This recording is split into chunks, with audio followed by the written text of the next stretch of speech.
Why Android has FRP Lock. Android has Factory Reset Protection, FRP, to prevent unauthorized access to a device after a hard reset. This feature is designed to protect your data and discourage phone theft.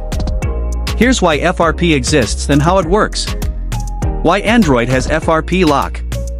1. Security against theft. If someone steals your phone and tries to factory reset it, FRP ensures they can't access it without your Google account credentials. 2. Protects personal data. Even if a thief wipes your phone, they can't use it without the original owner's login details.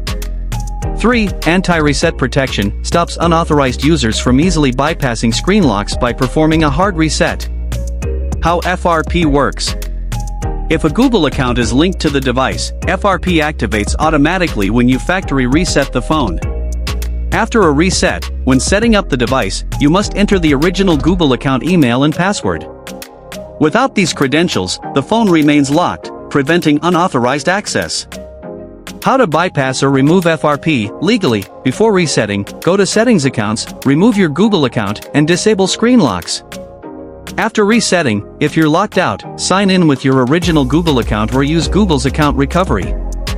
Authorized service centers. If you forgot your account details, an official repair center may help unlock your device with proof of purchase. If you're locked out, let me know your device model, and I can guide you through the proper steps to regain access. Or subscribe to my YouTube channel for videos on FRP Lock remove and bypass.